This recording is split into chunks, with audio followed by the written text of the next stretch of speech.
Oui, Monsieur le Président, mes chers collègues. Donc nous voilà cette fameuse mise en concurrence du transport de voyageurs sur ligne TER, une démarche que vous avez souhaité voir précéder les obligations de la loi, mais cela, nous en avons parlé. Alors, si tout allait pour le mieux dans le meilleur des mondes avec la SNCF, nous ne serions pas forcément favorables à cette démarche accélérée. D'une part, mais ça dépend pas de vous, car elle concerne seulement le matériel roulant, contrairement à ce qui se passe par exemple en Suisse où la délégation porte sur un couplage infrastructure matérielle. D'autre part, qu'elle porte en germe un ensemble de difficultés, vous l'avez évoqué. Comment gérer différents opérateurs simultanément? Quelles conditions de reprise du personnel? Quel risque de voir peu à peu s'établir de nouveaux travailleurs cheminots détachés au détriment de l'emploi français? Enfin, parce que certains exemples étrangers, notamment celui du Royaume-Uni, nous en déplaisent, illustre que la privatisation peut entraîner une baisse des investissements, les sociétés privées recherchant avant tout, et c'est leur vocation, la rentabilité. Pour autant, force est de reconnaître, et nous avons soutenu d'ailleurs dans plusieurs délibérations en ce sens, que la qualité du service dans nos TER est loin d'être toujours au rendez-vous, vous l'avez encore dit tout à l'heure, et que nos relations avec la SNCF sont, au moins ont été, particulièrement complexes. Et il est clair que le monopole n'est pas étranger. Alors, comme nous l'avions nous-mêmes indiqué dans notre campagne, dès lors que le service ne répond pas à nos légitimes attentes, et surtout à celles des usagers, la mise en concurrence peut permettre d'améliorer cette qualité de service et son efficience, à savoir le meilleur service au meilleur coût.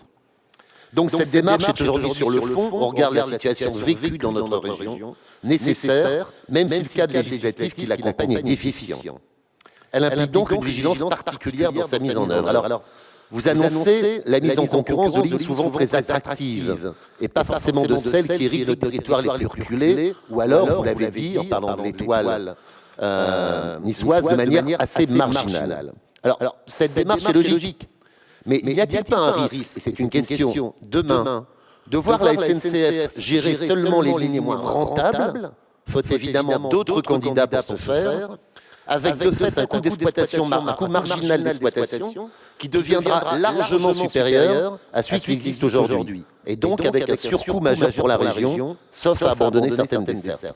C'est la question qu'on peut se poser. Alors vous nous direz qu'il n'en sera rien, mais quand nous voyons certaines orientations dans le SRADET, certains investissements que vous semblez prêts à consentir par les nouvelles, permettez-nous d'avoir un certain nombre de doutes sur les possibilités matérielles à terme de la région pour faire face à cette situation. Car lorsqu'il y aura un choix à faire, s'il y a un choix à faire, nous craignons que votre politique soit, et c'est peut-être là une divergence, toujours en faveur des grandes lignes et des dessertes des métropoles.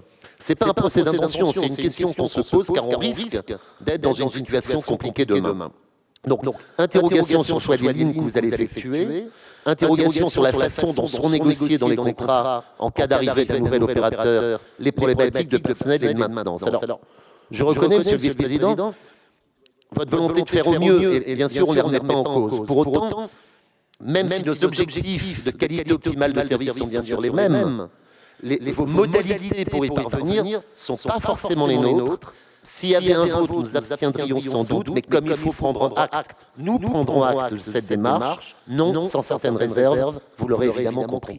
Je vous remercie.